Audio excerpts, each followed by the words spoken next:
그녀가 사망한 지 약 2주가 지난 6월 26일 그녀의 유튜브 채널에 있던 모든 영상이 삭제된 후 갑자기 무죄라는 제목의 1분짜리 영상이 올라온 것인데요. 검은 화면과 알 수 없는 소리만 담긴 이 영상은 곧바로 큰 파장을 불러일으켰습니다.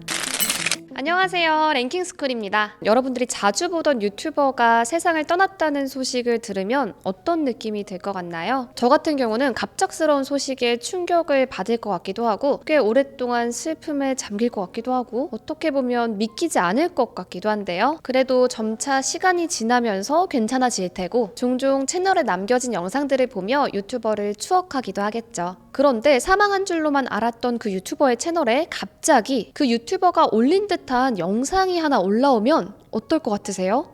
정말 소름 끼치면서도 대체 무슨 영상일까 궁금해서 눌러볼 것 같은데, 이러한 사례는 실제로 한국에서도 몇 차례 있었던 사건이라 한번 조사해봤습니다. 그래서 오늘의 주제, 유튜버 사망 후 채널에 올라온 소름 돋는 게시물들에 대해 알아보겠습니다. 메텔은 유튜버이자 아프리카 BJ로 활동하면서 큰 인기를 끈 인플루언서였습니다. 그녀의 본업은 마사지사였으며 마사지 숍을 운영하는 대표이기도 했는데요. 메텔은 영상과 라이브를 통해 마사지를 하면서 겪은 다양한 경험담과 마사지에 관한 팁을 공유하며 많은 사람들에게 사랑을 받았고, 동시에 싱글라이프를 공개하는 콘텐츠도 업로드하며 친근한 매력을 보여주었죠. 그리고 이후에는 보다 수위 높은 콘텐츠를 시도하며 빠르게 인지도를 높였는데요. 기존과는 전혀 다른 컨셉이 입소문을 타면서 단기간에 10만 구독자를 돌파했고, 이후 20만 구독자까지 금방 넘기며 유튜버로서 승승장구한 메텔. 메텔은 방송에서 항상 밝고 쾌활한 모습을 보였지만 사실 내적으로는 극심한 스트레스에 시달리고 있었다고 합니다. 메텔이 유튜브에서 푼 한 진상 손님 썰에 의하면 그 손님은 항상 볼일을 보고 제대로 씻지도 않고 찾아와 메텔을 극도로 고통스럽게 했다는데요. 이에 예약을 거부하자 번호까지 바꿔가며 찾아오는 등 악성 진상 손님에게 수도 없이 시달렸다고 밝혔습니다. 또한 그녀의 채널에는 끊임없는 성희롱 댓글이 달렸으며 수위 높은 컨셉을 불편하게 보는 악플러들의 악플 강도는 점점 심해졌죠. 결정적으로 그녀에게 가장 큰 타격을 입힌 사건은 2020년 11월에 발생했습니다. 당시 그녀의 유튜브 채널이 삭제되면서 24만 명에 달하던 구독자를 한순간에 잃고 만 것인데요. 새롭게 채널을 개설했지만 구독자는 4만 명에 불과했고 조회수나 화제성은 떨어지니 악플러들만 더욱 활개치는 악순환이 계속되었죠. 결국 채널이 삭제된 지 불과 3개월이 지난 2021년 2월 3일 메텔이 극단적인 선택을 했다는 비보가 전해졌습니다. 그리고 다음 날인 2월 4일 오후 그녀의 유튜브 채널에는 그동안 감사했습니다. 굿바이라는 제목의 5분 25초짜리 영상이 올라왔는데요. 극단적인 선택을 하기 직전에 촬영하고 예약 업로드한 것으로 보이는 이 영상은 그녀의 마지막 모습을 담고 있었습니다. 영상 속에서 메텔은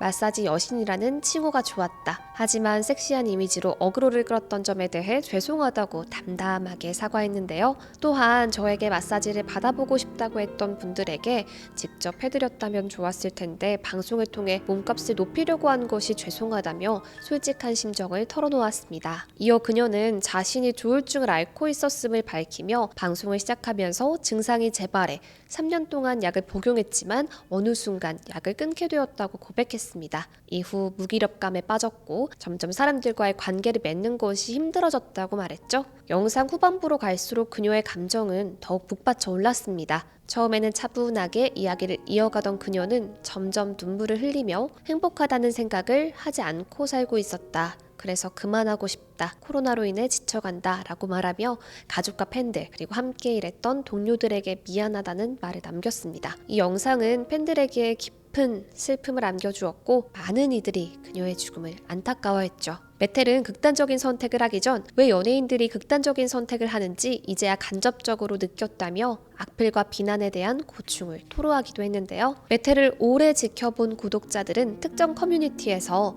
그녀를 지나치게 비난하고 악의적인 댓글을 남겼다며 악플러들을 메텔 사망의 주범으로 지목하기도 했습니다. 그녀가 감당해야 했던 심리적 압박이 단순한 악플을 넘어서 지속적인 사이버 불링과도 연관이 있었음을 시사하는 대목이죠. 메텔의 죽음은 단순한 개인적 선택이 아니라 오랜 기간 쌓여온 악플과 극심한 스트레스, 그리고 그녀를 둘러싼 환경적인 요인들이 복합적으로 작용한 결과물입니다. 그녀가 운영하던 마사지숍, 유튜브 활동, 그리고 셀 수 없는 악플과 그 속에서 느껴야 했던 압박감은 우리가 쉽게 가늠할 수 없는 무게였겠죠. 악플로 인해 유튜버와 인플루언서가 겪는 정신적 부담이 상상 이상으로 크다는 것을 다시 한번 깨닫게 되는데요. 온라인에서 언어가 한 사람에게 어떠한 영향을 미칠 수 있는지 우리 모두 다시 한번 생각해 볼 필요가 있겠습니다. 한선월은 유튜버로 활동하기 이전 레이싱 모델로 활동하며 이름을 알렸습니다. 2016년부터 2019년까지 서울 오토살롱, 오토살롱 위크 등 다양한 자동차 행사에서 모습을 드러내기도 했죠. 특유의 당당한 이미지와 매력적인 비주얼로 많은 팬들을 모았는데요. 이후 유튜브와 성인 플랫폼을 통해 활동 영역을 넓힌 한선월. 한국에서 보기 힘든 과감한 컨셉의 콘텐츠를 선보이며 주목받았지만 이에 대한 시청자들의 반응은 극명하게 나뉘었습니다. 대담하고 수위 높은 한선월의 콘텐츠에 일부 시청자들은 환호하기도 했지만 다른 한편에서는 수위가 지나치다는 우려의 목소리도 나왔고 심지어 일각에서는 한선월이 이렇게 수위 높은 영상을 강제로 촬영한 게 아니냐는 의혹까지 제기되었죠. 논란에도 불구하고 나름대로 활발히 활동을 이어가던 2024년 6월 충격적인 소식이 전해졌는데요. 한선월이 인천 서구 자택에서 숨진 채 발견된 것입니다. 당시 그녀의 나이는 불과 32살이었는데요. 한선월의 갑작스러운 사망 소식에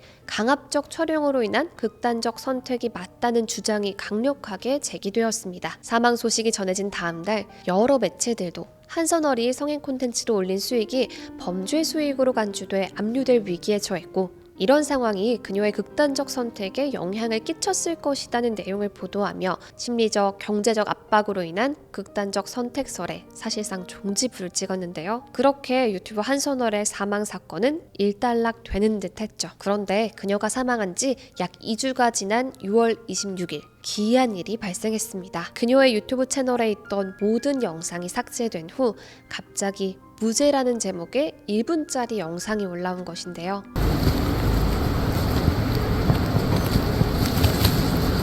검은 화면과 알 수 없는 소리만 담긴 이 영상은 곧바로 큰 파장을 불러일으켰습니다. 일부 네티즌들은 이 영상이 그녀가 생전에 예약 업로드한 유서일 가능성을 제기했고 일부는 극단적인 선택을 하는 순간을 남긴 것이 아니냐는 추측을 내놓았죠. 또 다른 의견으로는 제3자가 그녀의 채널을 관리하며 어떤 메시지를 남기려 한 것이 아니냐는 의혹도 제기되었는데요. 여러 의혹만 커지던 와중 바로 다음 날 한선월이 활동하던 플랫폼에 추후 정리가 되는 대로 글 올리도록 하겠습니다 라는 공지가 올라왔고 그 후로 아무런 소식이 들리지 않아 한선월 채널의 무죄 영상은 미제 사건으로 남는 듯 했습니다. 그런데 무죄 영상이 올라온 지 2달째가 되던 8월 27일 한선월의 유튜브 커뮤니티에 한 게시물이 업로드 되는데요. 바로 한선월의 남편이자 비즈니스 파트너인 박모 씨가 올린 게시글이었습니다. 박 씨는 강압적인 촬영은 절대 없었다고 해명하며 한선월이 생전에 가정적, 경제적 문제로 극심한 스트레스를 겪고 있었다고 주장했죠. 그는 한선월이 과거 보육원에서 성장하며 어머니에 대한 원망이 컸고 구독자와의 관계 문제, 투자 실패 등으로 인해 부부 갈등이 심화되었다고 설명했습니다. 그리고 한선월 사후 한선월의 모친이 재산분할을 요구하면서 찾아와 분쟁을 처리하는 과정에서 해명이 늦어졌다고 밝혔는데요. 논란이 된 무죄 영상에 대해서는 유튜브를 잘 다룰 줄 몰라서 모든 영상을 내리고 급하게 손으로 카메라를 가려 찍은 것이라고 해명했지만 이는 오로지 박 씨의 주장일 뿐 한선월의 사인이나 무죄 영상을 둘러싼 의문은 여전히 해소되지 않은 상황. 한선월이 남긴 흔적과 여러 정황들은 여전히 많은 의문을 낳고 있습니다. 구독자 12만 명을 보유한 헬스 유튜버 김웅서의 사망 소식이 전해지자 구독자들은 큰 충격에 빠졌습니다. 비교적 젊은 나이인 38살의 나이로 갑작스럽게 전해진 비보였기에 많은 이들이 의아했지만 약물을 사용했던 그의 과거를 고려했을 때 약물 사용으로 인한 심장마비일 것이라는 추측이 이어졌죠. 사람들의 예상대로 그가 대표로 있던 회사의 공식 계정에는 김웅서 대표가 심장마비로 유명을 달리했다는 부고가 올라왔고, 그의 SNS에는 유족을 자초한 A씨가 사고사였다고 밝히며 김웅서의 죽음은 단순한 건강상의 문제로 인해 발생한 것처럼 보였는데요. 하지만 김웅서 사망 소식이 전해진 같은 날 밤 12시 그의 유튜브 커뮤니티에 한 게시글이 올라오며 상황이 급변했습니다. 해당 글은 김웅서가 사망 직전 예약한 것으로 보였고 그 내용은 충격적이었습니다. 유서라고 보이는 이 글에서 김웅서는 김학수라는 사람을 극도로 원망하고 있었으며 그에게 사기를 당해 극단적 선택을 했다고 적혀 있었습니다. 이는 단순한 심장마비나 사고사가 아닌 암시하는 내용이었고 유족 측의 주장과 정면으로 배치되는 내용이었죠. 하지만 밤 12시에 올라온 김웅서의 유서는 게시된 지 불과 5분 만에 알 수 없는 인물에 의해 삭제되었고 이로 인해 여러 음모론이 확산되는 건 당연한 일이었습니다. 유족들은 물론 김웅서 씨의 부인 기 씨도 김웅서의 사망 원인을 사고사라고 밝힌 상황에서 기 씨의 SNS에는 사고사라고 했는데 방금 올라온 유서는 뭐냐? 왜 유튜브 게시글이 삭제되었냐 등의 진실을 요구하는 댓글이 이어졌는데요. 하지만 기 씨는 묵묵부답인 상황. 더욱 놀라운 점은 김웅서가 원수로 지목한 김학수가 당시 그의 장례식장에서 상주 역할을 맡고 있었다는 점입니다. 유서를 통해 이를 알게 된 김웅서의 부친은 격분하며 김학수를 장례식장에서 쫓아냈고 이후 김웅서와 인연이 깊었던 박원식이 상주를 맡게 되었는데요. 상주에서 하루아침에 원수가 된 김학수는 다음날 바로 본인의 SNS를 통해 입장을 밝혔는데요. 김학수에 따르면 그는 김웅서와 함께 사업을 진행했던 관계였다고 합니다. 그리고 김웅서가 오히려 자신에게 채무가 있었으며 김웅서는 회사 돈 횡령 및 배임 혐의로 인해 경찰 조사를 받던 중이었다고 주장했죠. 또한 김웅서의 유서 삭제와는 무관하며 피치 못할 사정으로 인해 임시로 상주를 맡게 되었다고 해명했습니다. 그러면서 김웅서를 애도하며 억측을 자제해달라고 요청했는데요. 김학수의 해명에도 불구하고 여전히 보험금 때문에 자살을 숨겼던 거 아니냐, 기씨와 김학수 사이에 뭔가가 있는 것 아니냐, 다양한 음모론이 제기되고 있는 상황입니다. 유서 삭제 후 김웅서의 채널에는 김웅서가 기씨와 이혼했다, 김웅서 전부인 표씨가 유서를 삭제했다는 등 네티즌들의 여러 댓글이 달리기도 했는데요. 현재 유튜버 박원식과 이도누 변호사가 김학수 및 유가족과 소통하며 사건의 실체를 밝히기 위해 노력 중인 것으로 알려졌습니다. 여전히 김웅서의 죽음과 유서에 관한 의혹은 풀리지 않은 채 현재 김웅서의 채널까지 삭제된 상황, 김웅서와 유족들에게 억울한 일이 없도록 진실이 명명백백하게 밝혀지길 바라겠습니다.